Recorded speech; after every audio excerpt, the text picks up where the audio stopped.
उससे बातचीत, सलाम कलाम और उसके साथ खान पान सब बंद कर दें। अगर बीमार पड़े तो देखने ना जाएं, मर जाए तो जनाजे में शरीक ना हो। कहाँ तक दुरुस्त है? बराए मेहरबानी मुफस्सल व मुदल्लल हुक्म फरमाएँ और हिंदा के शैतानी कलाम का जवाब कुरान और हदीस की रोशनी में भी तफसील जवाब इनायत फरमाए करम होगा। हिंदा हलाला का मुतलकन इनकार करती है और पारा नंबर 2 आयत नंबर 230 सूरह बकर में अल्लाह ताला ने इरशाद फरमाया, फ़इन तल्लक़हा फ़ला तहिल्लु लहू मिन बअदि हत्ता तनकिहा ज़ौजन ग़ैरह। फिर अगर तीसरी तलाक उसे यानी बीवी को दी तो अब वो औरत उसे हलाल ना होगी जब तक कि दूसरे खाविंद के पास ना रहे। इस आयत करीमा में औरत का मर्द से निकाह ना करे। इस आयत करीमा से साबित हुआ कि हलाला में नफ्स निकाह कुरान की नस्स क़तई से साबित है, बुखारी और मुस्लिम में। हलाला का हुक्म अल्लाह और रसूल जल्लल्लाहु अलैहि वसल्लम ने दिया, उसको कबीह पर ज़र्रतिन अल्लाह एक ज़र्रा भर भी जुल्म नहीं फरमाता। अल्लाह एक ज़र्रा भर भी जुल्म नहीं फरमाता। दूसरी जगह फरमाता है व इन्नल्लाह लैसा बिज़ल्लामिल लिल अबीद। और कराम व मुफ्तियान निज़ाम की तज़लील व तौहीन करना सराहतन कुफ्र है। और इसका ये कहना कि शरीयत की अज़सरे नौ तदवीन होनी चाहिए कुफ्र है। अल-यौमा अकमलतु लकुम दीनकुम व अतममतु अलैकुम निअमती व रज़यतु लकुमुल इस्लाम दीना। आज मैंने तुम्हारे लिए, इसका तर्जुमा ये है, ट्रांसलेशन, अपनी निअमत पूरी कर दी और तुम्हारे लिए इस्लाम को दीन पसंद किया। लिहाजा हिंदा अपने कुफ्रियात की वजह से काफी बाइट करें क्या करें? चलो फोटो शुरू करो। फोटो कोई नई फाइल बन जाती है नहीं? मैं तो स्टिल ही करता हूँ उसको।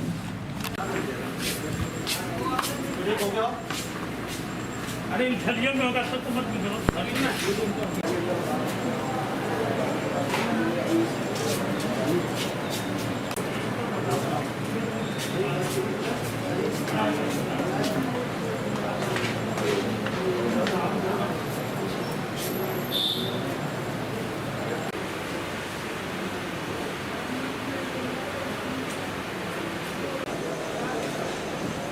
देखा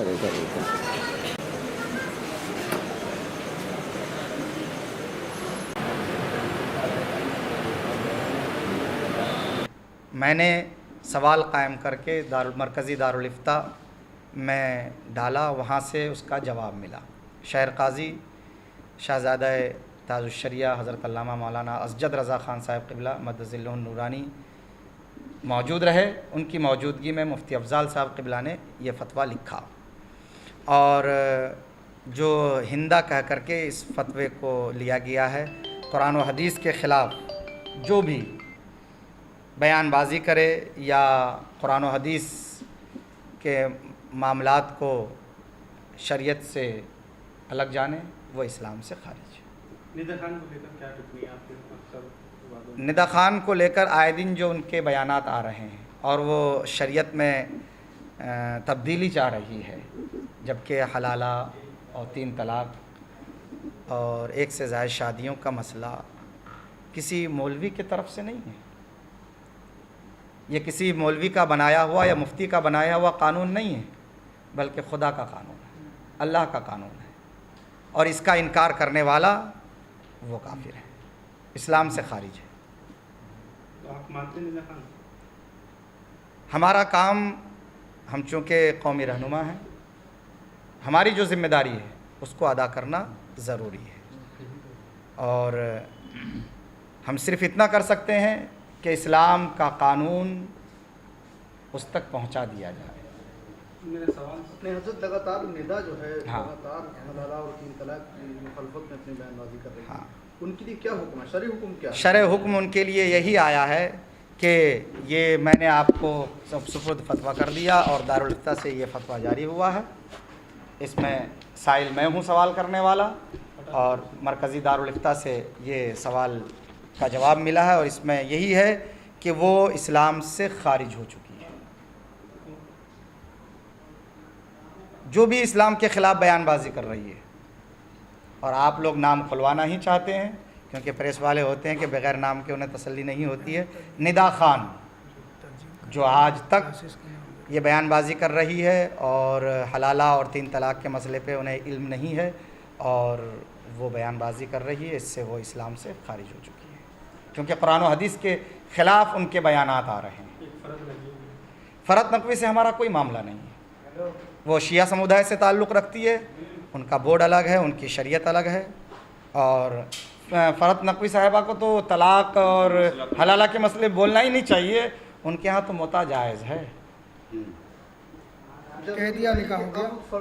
अब इधर फरमाते हैं सरकार ने अब आगे जो है वो निदा से देखिए पाबंदियां हो सकती हैं। देखिए दारुल इफ्ता से जो बयान शाया हुआ है कि उससे मेल जोल, उसके साथ उठना बैठना, खाना पीना, बीमार पड़ जाए तो उसको देखने जाना, उसकी आयदत के लिए जाना, मर जाए तो नमाज जनाजा पढ़ना, तमाम आमतुल मुस्लिमीन के लिए हुक्म हुआ है कि बिल्कुल उसका शरई बायकाट करे, ना उन मर जाए तो नमाज जनाजा पढ़े, ना उनके साथ उठे ना बैठे, मुकम्मल तौर पर उसका शरई बायकाट करे। अगर वो एलानिया तौबा नहीं करती है तो, और अगर वह एलानिया तौबा करती है, तजदीद ईमान करती है, तो फिर जैसे पहले थी वैसे ही हुआ। आज हमारी बहन है, कल भी हमारी बहन थी, और अगर तौबा ना करने की सूरत में वह इस्लाम से खारिज है, उससे कतई कोई मिलने जुलने की कोशिश ना करे। और जो उसका साथ देगा, जो उससे मेल जुल रखेगा और शरई हुक्म पर अमल नहीं करेगा, वो भी इसी कटघरे में खड़ा हो जाएगा। सही बात। कुछ औरतें भी उनके पास जा रही हैं जो तलाकशुदा हैं। मुझे मेरी गुजारिश उन औरतों से भी है कि वो अपने तलाक़ और दीगर मसाइल के ताल्लुक़ से दारुल इफ्ता से रुजू करें, दारुल इफ्ता में आएँ अपना सवाल लेकर, और फिर यहाँ से वो जवाब हासिल करें जो शरई हुक्म उसके लिए है, उस पर अमल करें, ना कि किसी दुनियादार की। हमारे यहाँ अच्छा, तो क्लासेस निदा चल जो रही हैं। मायके में रह रही हैं इस वक्त। अरे एक मिनट बीच में बोलो।